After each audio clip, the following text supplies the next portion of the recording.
Sports की need Hindustan में बहुत ज्यादा है, अलग अलग स्पोर्ट्स की अब एक्सेप्टेंस है, जिसमें बास्केटबॉल इज वन थिंग जो लोगों को आप देखेंगे जो भी स्पोर्ट्स है that has to be interactive, that is something powerful, और जो लोगों को क्विक हो, लोगों के पास अब टाइम नहीं है, तो उस एंगल से अगर आपको मैं जवाब दूं, this is one of the sports जो इंडिया में बहुत पॉपुलर होगा। और ये वो चीज हमें एक आप जैसे मीडिया के थ्रू या फिर हमारे कंटेंट के थ्रू, हमारा कंटेंट बहुत स्ट्रॉन्ग है, हमारे प्लेयर, हमारी चीजें, अगर आप वीडियो भी देखते हैं, हमारी डायनामिक्स बहुत स्ट्रॉन्ग है। What we need to do now is to be more attractive with the audience and people who are looking for to watch a new sport. जी, आपकी बात सही है। मैं आपसे ये भी जानना चाहता हूँ कि जैसे कि आपने देखा है कि क्रिकेट के साथ साथ ना, जैसे अगर मैं वीडियो गेमिंग इंडस्ट्री की बात करूँ तो यहाँ पर फीफा बहुत ज्यादा पॉपुलर गेम है, और इसके अलावा एनबीए की सीरीज आती है, NBA 2K20 अगर आप खेलते हैं तो मैं उसके बारे में जानना चाहूंगा कि आज की डेट में जो गेमर है कहीं ना कहीं वो उस स्पोर्ट से जुड़ रहा है, और जैसे आप भी डिजिटली प्लेटफॉर्म एक प्रोवाइड कराओगे तो आपको लगता है कि उससे भी उसका एक एडवांटेज मिलेगा लोगों को? डेफिनेटली, इनफैक्ट फैंटेसी लीग जो है मेरा एक नेक्स्ट टारगेट है जो मैं इसको इंट्रोड्यूस करना चाहूंगा लीग के साथ। हम लोग ऑलरेडी 3x3 के लिए फैंटेसी लीग की वर्क ऑलरेडी शुरू कर चुके हैं। लीग तक हमारा शायद रेडी नहीं होगा, लेकिन हमारा नेक्स्ट सीजन से हमारा फैंटेसी लीग भी शुरू हो जाएगा, जिसमें digital interaction gonna be very important. और आप इंडिया की जैसे जगह जगह जाकर, जैसे हरियाणा में बहुत सारे प्लेयर हैं या जो पसंद करते हैं कहीं ना कहीं, तो आप वहां से भी मतलब कैटेगराइज करेंगे कि मतलब कौन अच्छा खेल सकता है, या उनमें से भी कुछ लोगों को निखारेंगे, कुछ ऐसा भी आपने कुछ सोचा है? जी हाँ, 3x3 जो है ओवरऑल ये है स्ट्रीट से ओलंपिक तक की जो रास्ता। अभी आप देखेंगे जितने भी हमारे जो प्लेयर्स हैं जो हमारी लीग में खेलते हैं, आज वो नेशनल टीम में खेलते हैं, जो प्लेयरों को रिकॉग्निशन नहीं मिल पा रहा था वो आज 3x3 के थ्रू उनको रिकॉग्निशन मिल रहा है। 3x3 एक ऐसा स्पोर्ट्स है जहाँ पे प्लेयर को हर एक टाइप की स्किल ग्रो कर देता है। 5on5 में अगर आप देखेंगे स्पेसिफिकली जो टॉल प्लेयर है वो हमेशा एक स्पेसिफिक रोल खेलते हैं, लेकिन 3x3 एक ऐसा स्पोर्ट्स है जहाँ पे सबको सब कुछ करना पड़ता है। 5 फीट के प्लेयर को भी 7 फीट के प्लेयर को गार्ड करना पड़ता है, जो 5on5 में नहीं मिलता है, जिससे उनका स्किल डेवलपमेंट हो। और प्लस हमने अलग अलग क्राइटेरिया बनाए हुए हैं, डेवलपमेंट लीग, कोऑपरेट लीग और जूनियर, जो हमारे प्रोफेशनल लीग के अलावा भी हम लोग एक्टिविटी कर चुके हैं और आगे भी करेंगे, जो हमारी ये ग्रास रूट एक्टिविटीज है, जहां से हम ग्रास रूट से प्लेयरों को ढूंढे और उनको एक फेयर अपॉर्चुनिटी प्रोवाइड करें। ओके सर, मेरा लास्ट सवाल, नेक्स्ट ईयर हम किस मंथ तक एक्सपेक्ट करें जो आप प्लान कर रहे हैं? अप्रैल में हम लोग नेक्स्ट सीजन शुरू करेंगे और ये हमारा 2 महीने का सीजन होगा, अप्रैल और मई। सर, दुनिया में जितने भी अमीर प्लेयर होते हैं वो बास्केटबॉल के ही होते हैं, इसके बावजूद इंडिया में बास्केटबॉल को कोई जानता नहीं, क्यों, क्या वजह है? लेकिन बास्केटबॉल हिंदुस्तान में बास्केटबॉल इंडिया में इसलिए पॉपुलर नहीं होता क्योंकि उसमें अलग अलग स्पोर्ट्स अभी तक अगर आप पिछले 10 साल की हिस्ट्री देखेंगे, पिछले 10 साल में इतनी स्पोर्ट्स की एक्सेप्टेंस नहीं आई है apart from cricket. Cricket is always been there, लेकिन पिछले 10 साल में थोड़े स्पोर्ट्स की एक्सेप्टेंस आ रही है। कबड्डी की लीग बनी है, खो खो की लीग बनी है और फुटबॉल की एक्सेप्टेंस आई है। उसके अलावा भी टेनिस, बैडमिंटन, बास्केटबॉल एक ऐसी चीज रही है जो हमेशा हिडन रही है, बट दिस इज समथिंग अगर आप स्कूल लेवल, कॉलेज लेवल में देखते हैं, this is the most favourite sports that any kid wants to play. बस उसको एक शाइन, मीडिया और एक ग्लैमर दे देने की कमी रही थी, जो जिसके लिए हम एज अ 3BL फैमिली इस वक्त करना चाह रहे हैं। सर, बास्केटबॉल यहाँ इंडिया में पॉपुलर नहीं हो पा रहा है, इसके लिए मीडिया भी जिम्मेदार है? मीडिया भी जिम्मेदार है जी। आप अगर और इसको फ्रंट पेज में लिखेंगे, और आज इंडिया में वर्ल्ड टूर हो चुके हैं, इंडिया में फीफा कप हो चुके हैं, एशिया कप हो चुके हैं, किसी को पता नहीं होता। शायद आपको पता नहीं होगा 2017 में वोमेन्स एशिया कप में इंडिया चैंपियनशिप जीत चुकी है, लेकिन किसी को नहीं पता। पॉइंट इज कि हम लोग बास्केटबॉल को इतनी इम्पोर्टेंस नहीं दे पाते, या फिर नहीं देना चाहते, या फिर हमारा फोकस कहीं हो रहा है। वो भी एक रीजन है, क्योंकि हमें लगता है कि बास्केटबॉल एक ऐसी है जहां हम इंटरनेशनली कम्पीट नहीं कर सकते।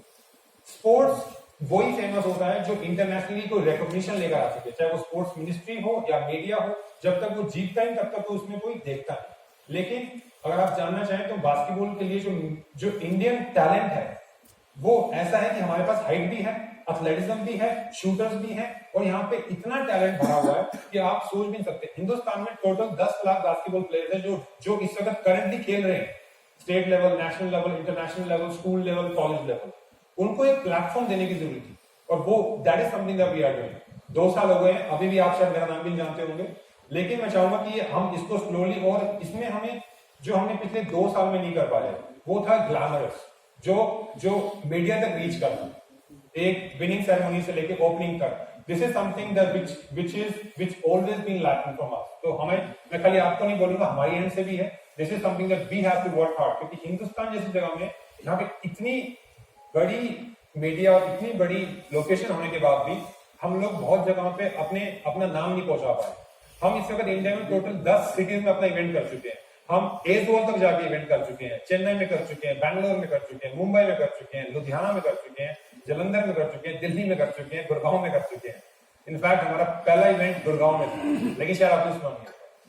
That is something which I think कि हमारा कंटेंट इतना स्ट्रॉन्ग है कि जिस दिन मीडिया तक प्रॉपर्ली पहुंचने लगे, जिस दिन लोगों के लिए इंटरैक्टिव और इजी टू एक्सेस होने लग जाएगा, the growth will be incredible. मतलब ये कितना ग्रो करेगा मैं भी इसे बता सकता हूं.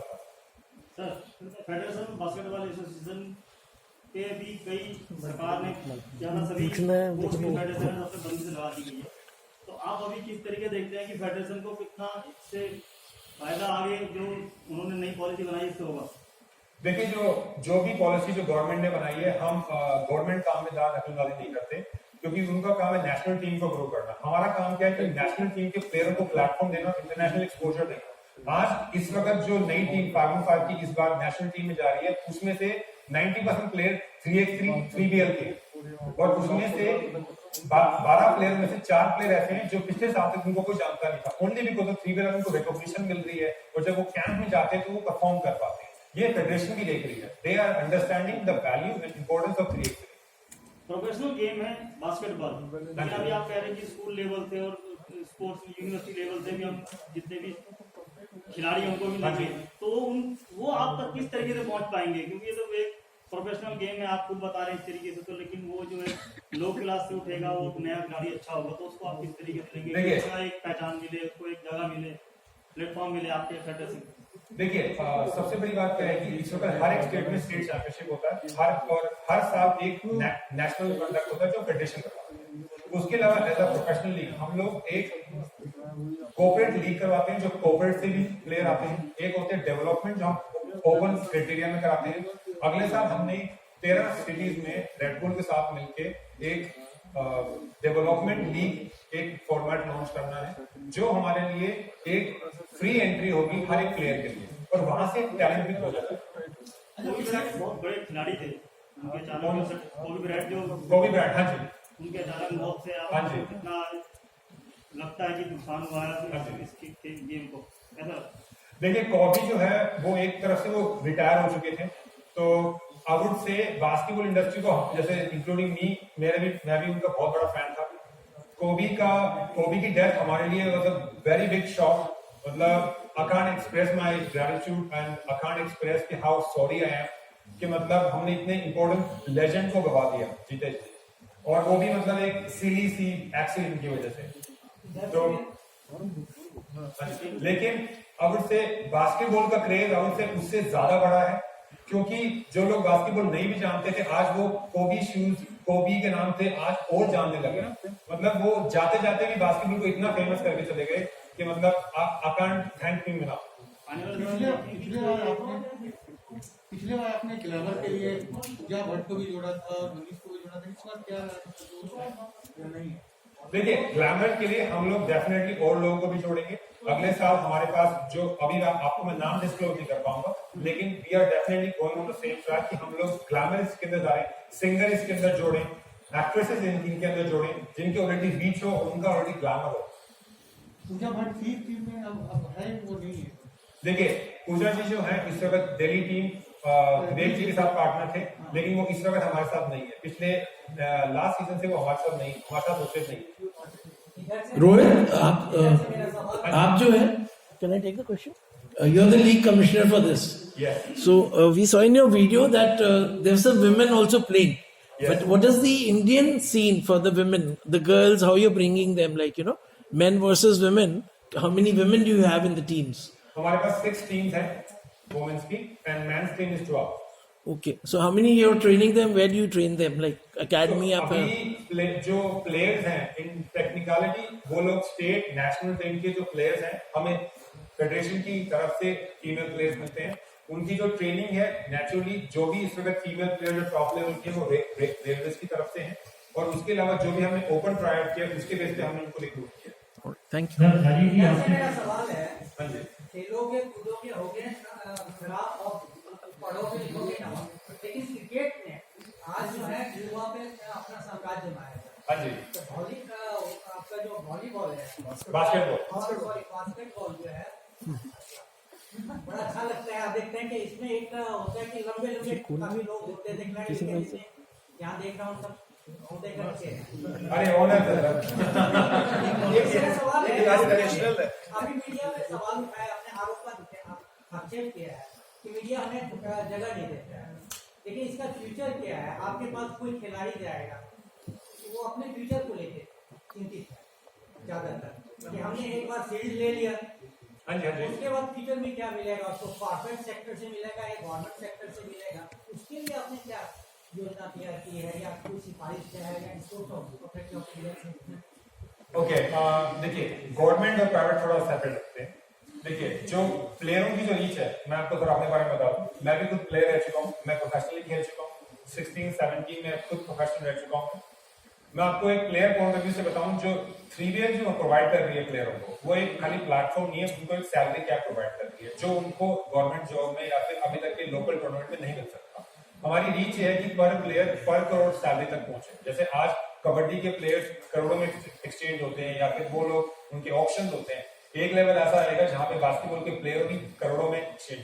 इनफैक्ट हमारे पास बहुत सारे प्लेयर्स हैं जो आज भी 30-30, 40-40 लाख रुपए की सैलरी पर सीजन लेते हैं। राजीव जी, आपसे राजीव जी क्वेश्चन आपसे कि आप अभी अभी जो लीग हुआ है उसका कैसा एक्सपीरियंस रहा है आपका नई टीम के साथ जो कि आपने मैच कराए हैं? बहुत अच्छा एक्सपीरियंस रहा। और लास्ट ईयर रोहित जी के टच में हम लोग आए थे, तो हम लोग भी एग्रेसिवली कोई फ्रेंचाइजी स्पोर्ट लीग में इन्वेस्टमेंट करने का सोच रहे थे, तो तभी हमारे पास बास्केटबॉल का एक ऑप्शन आया। और गुरुग्राम मास्टर्स की टीम, गुरुग्राम की हरियाणा की एक टीम अवेलेबल थी रोहित जी के पास, तो हमने कहा बिल्कुल करेंगे। और बहुत अच्छा लास्ट ईयर पंजाब में ये लीग हुई बिफोर कोरोना, जो कि पूरी तरीके से कंप्लीट नहीं हो पाई कोरोना की वजह से। और बहुत हम लोग पर्सनली, राजीव और हम दोनों पर्सनली एक एक मैच देखने वहाँ गए लवली यूनिवर्सिटी जलंधर में, और बहुत मजा आया। हमने जिंदगी में कभी बास्केटबॉल नहीं खेला, कभी देखा भी नहीं, लेकिन जिस दिन से हम ओनर हुए तो अब हम हर चीज बास्केटबॉल की देखते हैं।